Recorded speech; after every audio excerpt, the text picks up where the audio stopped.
the showdown, if you will, before the shutdown, was most apparent yesterday when John Boehner went off and he, in frustration, just started mimicking the President of the United States.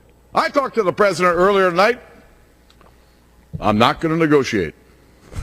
I'm not going to negotiate. We're not going to do this. Well, I would say to the President, this is not about me. And it's not about Republicans here in Congress.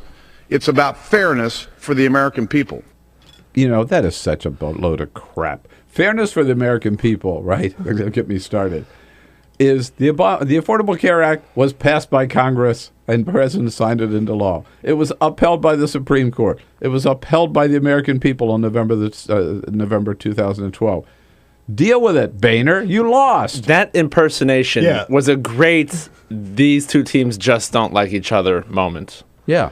But, you know, it is all about John Boehner. I've said this earlier. I'm going to repeat it as often as I can today. This whole thing happened because John Boehner's afraid of losing his job. Right. The fairness he's talking about is the 1-year delay of the requirement that people buy health insurance. What's fair about that? I mean, they just pulled that out of their butt. The question is, what does he know from his many negotiations with the president in the past few years? Something that no one else knows. Because the White House has been uncharacteristically resolute about not putting up with this from the Republicans. And the polls show everyone's going to blame the Republicans, and rightfully so. They sought this out, this shutdown fight. Right. But I think the problem is that the president caved in on too much stuff before when he was trying to be the post-partisan president, you know, and he agreed to the extending the Bush tax cuts and all that kind of stuff. And, you know, so he's a little late coming to the resolute position, but I think he's finally gotten the right place. But it seems like the speaker... don't cave into these Republicans. They lost this battle. As John McCain says, we fought it, we lost it, move on. It seems like the speaker thinks he sees through this facade of not negotiating. Yeah, well, guess what? This time, here we are in the shutdown. By the way, this 1-year delay in Obamacare, that was a joke, right? I mean, what do you think the chances are that a year from now, when the 1-year delay is up, that they're going to say, okay, we're satisfied. That was some Republicans were saying, why do you, this is like the second or third thing they had tried, or it was the second and third thing they tried yesterday in the House. Mm-hmm. And some Republicans are, well, why are we now doing this? This is not defunding. Right. They were essentially ceding ground with each vote by asking for less and less. They went from killing to defunding to delaying the whole thing to delaying the need to buy what do they call that? The need to buy the mandate. The mandate, individual mandate. That's the word I was looking for. Right. To I think repealing a medical device tax or something. I mean, they kept stepping down their demands, thinking, finally, we're going to get to something that they're going to give us, right? No! But, of course, that would only seem like ceding if you thought any of the demands were very serious to begin with, which I'm guessing you didn't. All right. I didn't. So, tell us, here's my problem with the shutdown, and not to get into a tangent, is that it's only a partial shutdown. I mean, my own feeling is if they're going to shut down the government, they ought to shut down the whole freaking government, including the military, including TSA, including the Capitol Police, including, you know, you name it. Shut them all down. It's starting, I should say, also with members of Congress and their salary. Right. But this is a partial shutdown, but still some people are really going to get hurt by it. Tell us about it. Well, first and foremost, the 800,000 people who work for the government, who will be furloughed without pay. Right. And, you know, if a lot of these people are not exactly poor, but that could be a real problem if it goes on for weeks and you got a mortgage. They're not exactly poor, but they're also not exactly fat cats. Well, some of them are poor. There's the workers at the Capitol I was talking to yesterday. The police will have to keep working with no pay and no guarantee that they'll get it back. Mm-hmm. The people who serve food to members, staffers, and tourists. Yeah, they're shutting down all these cafeterias. They're hardly high-paid employees. They're not high-paid. Yeah, these people are screwed. But the vast majority of the government's safety net is on autopilot. and it won't have a problem. Social Security, Medicaid, Medicare. What could be trouble is people who are newly applying for benefits.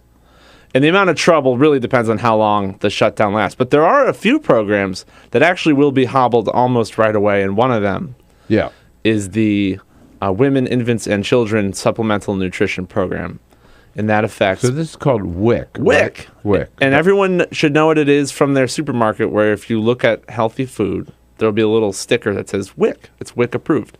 WIC is not like food stamps. You can only buy certain healthy things. The program's for mothers, pregnant women, women with nursing babies, and it basically lets you buy baby food.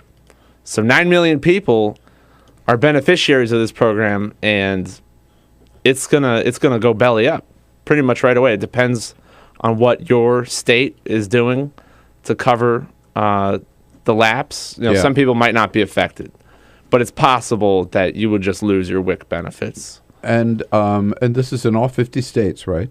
Oh yeah, this is all across the country. But I mean, some states should be able to deal with it. The District of Columbia, for instance, for a little while, told me, they can cover this for 48 days. But that's the kind of mayhem that will now happen to any federally run but state administered program. It's just going to depend on what the states can do to cover the gap. How about the food stamp program? Food stamps is fine for October, is what the Labor Department said, because they've got contingency funds left over from the stimulus bill. But this is another situation where it will sort of depend on what your state is doing. But this shutdown, there's no end in sight, really. So after October, that's food benefits for 50 million people, and it'll be questionable if there's no agreement before then. Jay Carney told us at the briefing yesterday that the White House will be operating under a skeletal staff, and he said that those employees at the White House who would be furloughed had already been informed yesterday. You're not needed. You're not essential if there is a shutdown. The Hill reporting this morning that three quarters of White House staffers will stay home. And again, a lot of those are young people, first jobs or interns or whatever, who are not making a lot of money. They happen to have a job in the White House complex somewhere. And furloughed means they don't come to work, but they also don't get paid, right?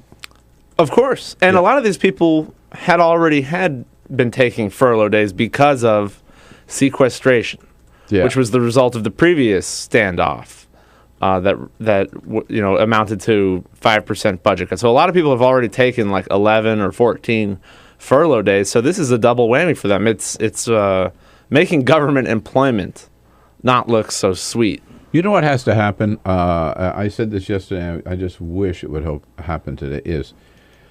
I wish that those 800,000 federal employees who are furloughed today would show up on the Washington Mall surrounding the United States Capitol. I mean, there has to be public outrage. Unless there's public outrage about this shutdown could go on and on and on, because the Tea Partiers are not going to bend except under political pressure. The Tea Partiers will never bend. They won't. But John Boehner, will never, unless they just see that they're just going to lose everything, and then enough Republicans like Peter King are willing to stand up to him and vote against it.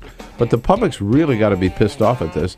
We got to storm the gates, folks. This is it. I mean, if you can get a phone call through today or an email through to anybody in the Congress, I think we just have to raise holy hell. This should not, it's unnecessary, should not happen. And as Arthur just told us, a lot of people are going to be really hurt by this.